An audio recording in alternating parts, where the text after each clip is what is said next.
Good afternoon. This is Joe Hall,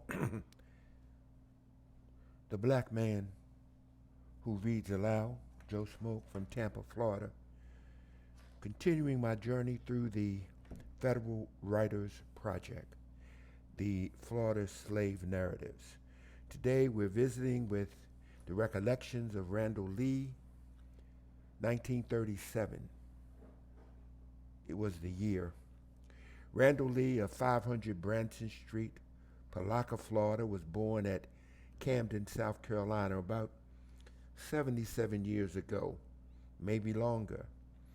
He was the son of Robert and Delilah Lee, who during the slavery were Robert and Delilah Miller, taking the name of their masters as was the custom. His master was Dr. Miller and his mistress was Miss Camilla Miller. He does not know his master's given name, as no other name was ever heard around the plantation except Dr. Miller. Randall was a small boy when the war between the states broke out, but judging from what he remembers, he must have been a boy around 6 or 7 years of age. During the few years he spent in slavery, Randall had many experiences which made such deep impressions upon his brain that the memory of them still remains clear. The one thing that causes one to believe that he must have been around 7 years of age is the statement that he was not old enough to have tasks of any importance placed upon him. Yet he was trusted along with another boy about his own age to carry butter from the plantation dairy 2 miles to the big house. No one could trust a child younger than 6 years of age to handle butter for fear of it being dropped into the dirt. He must have had at least reached the age where he was sent 2 miles with a package and was expected to deliver that package intact. He must have understood the necessity of not playing on the way. He stated that he knew not to stop on the 2-mile journey and not to let the butter get dirty. Randall had the pleasure of catching the pig for his father, for Dr. Miller gave each one of his best Negro men a pig to raise for himself and his family. He was allowed to build a pen for it and raise and fatten it for killing. When killing time came, he was given the time to butcher it and grind all the sausage he could to make to feed his family. By that method, it helped solve the feeding problem and also satisfied the slaves. It was more like so many families living around a big house with a boss looking over them, for they were allowed a privilege that few masters gave their slaves. On the Miller plantation, there was a cotton gin. Dr. Miller owned the gin and it was operated by his slaves. He grew cotton, picked it, ginned it, and wove it right there. He also had a baler and made the bagging to bale it. He only had to buy the iron bands that held the bales intact. Dr. Miller was a rich man and had a far-reaching sight into how to work the slaves to their best advantage. He was kind to them, and he knew that the best way to get the best out of men was to keep them well and happy. His arrangement was very much the general way in which he allowed the young men and women to work in the fields and the old women and a few old men to work around the house, in the gin and at the loom. The old women mostly did the spinning of the thread and the weaving of cloth, although in some instances Dr. Miller found a man who was better adapted at weaving than any of his women slaves. Everyone kept his plantation under fence, and the men who were old but strong and who had some knowledge of carpentry were sent out to keep the fence in repair and often to build new ones. The fences are not like those of today. They were built of horizontal rails about 6 or 7 feet long, running zigzag fashion. Instead of having straight line fences and posts at regular points, they did not use posts at all. The bottom rails rested upon the ground, and the zigzag fashion in which they were laid gave strength to the fence. No nails were used to hold the rails in place. If stock was to be let in or out of the places, the planks were unlocked, so to speak, and the stock allowed to enter, after which they were laid back as before. Boys and girls under 10 years of age were never sent into the field to work on the Miller plantation, but were required to mind the smaller children of the family and do chores around the big house for the mistress and her children. Such work as mending was taught the domestic-minded children, and tending food on the pots was allotted others with inborn abilities to cook. They were treated well and taught manners, and later were used as dining room girls and nurses. Randall's father and mother were considered lucky. His father was an overseer and his mother was a waitress. Dr. Miller was kind and considerate as an owner, never believed in punishing slaves unless in extreme cases. No overseer, white or colored, could whip his slaves without first bringing the slave before him and having a full understanding as to what the offense was. If it warranted whipping them, it had to be given in his presence so he could see that it would not be given unmercifully. He indeed was a doctor and practiced his profession in the keeping of his slaves from bodily harm as well as keeping them well. He gave them medicine when they did not feel well and saw to it that they took needed rest if they were sick and tired. Now, Robert Lee, Randall's father, was brought from Virginia and sold to Dr. Miller when he was a young man.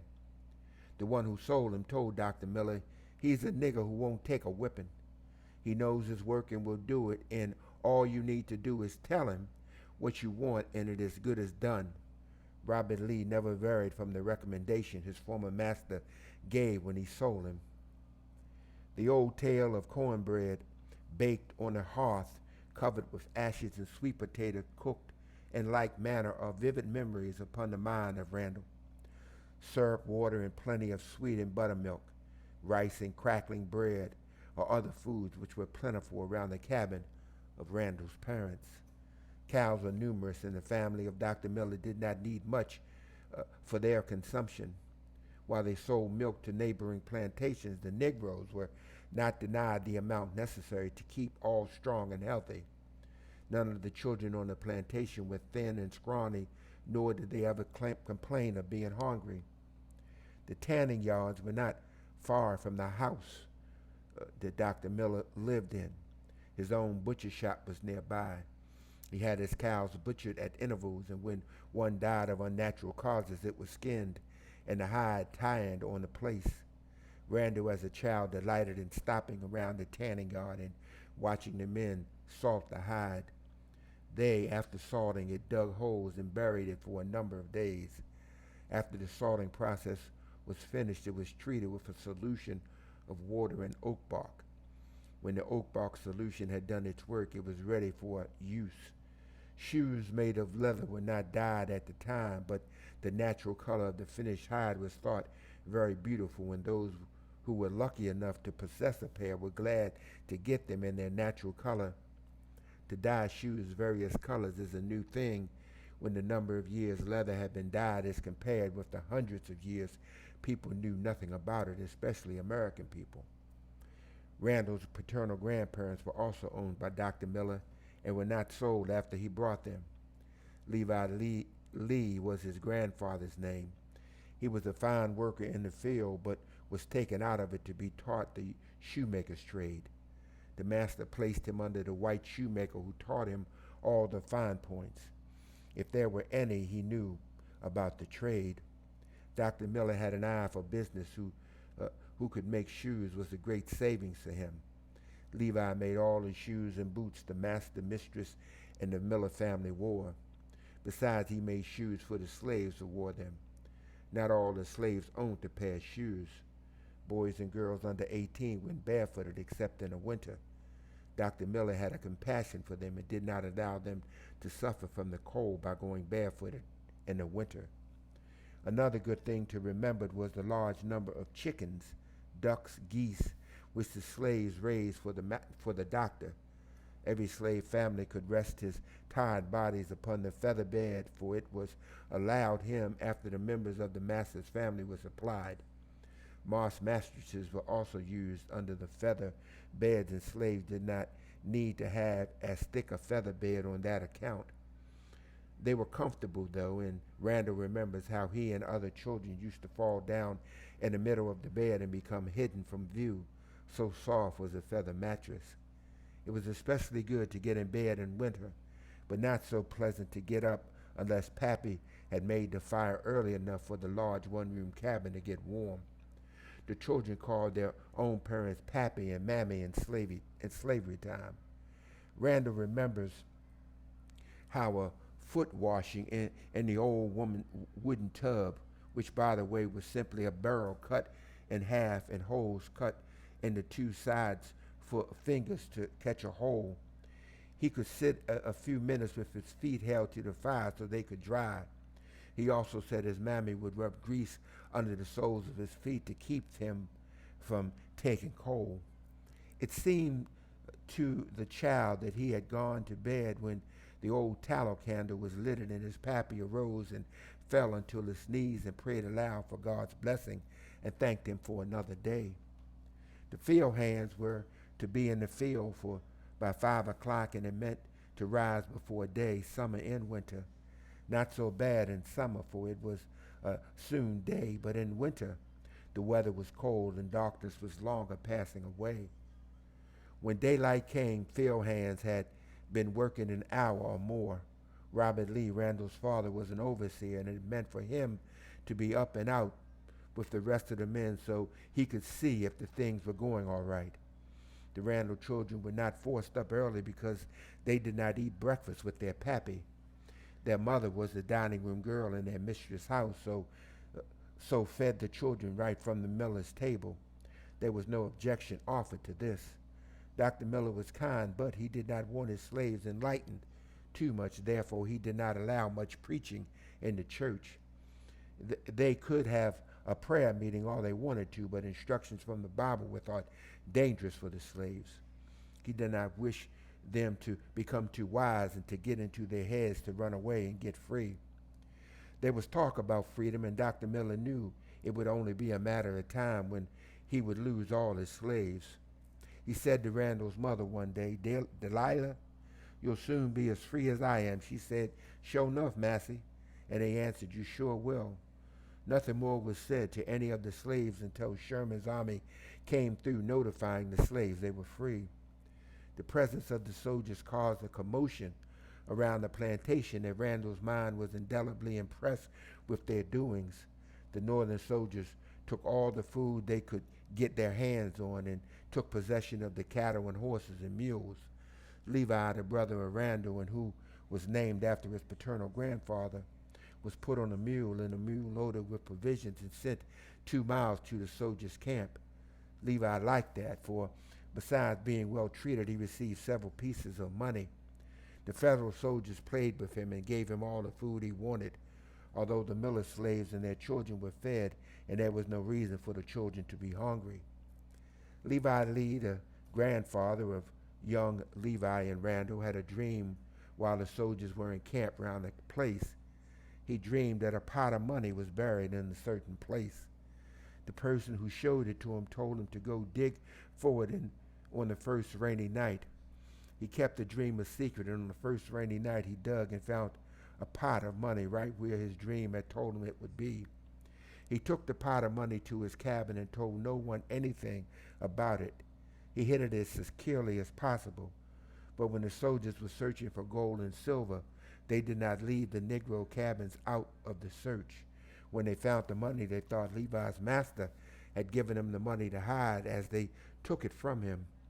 Levi mourned a long time about the loss of his money and often told his grandchildren that he would have been well fixed when freedom came if he had not been robbed of his money.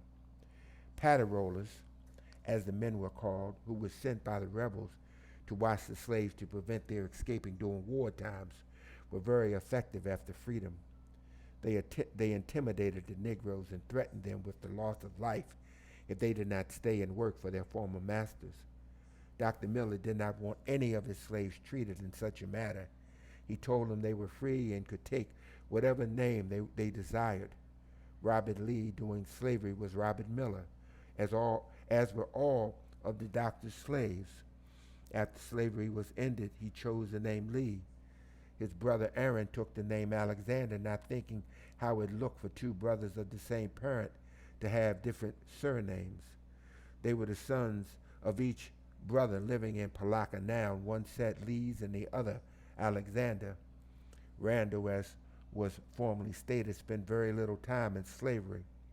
Most of his knowledge concerning customs which long ago had been abandoned and replaced by more modern ones is of early Reconstruction days. Just after the Civil War, when his father began farming on his own plantation, his mother remained home and cared for her house and the children.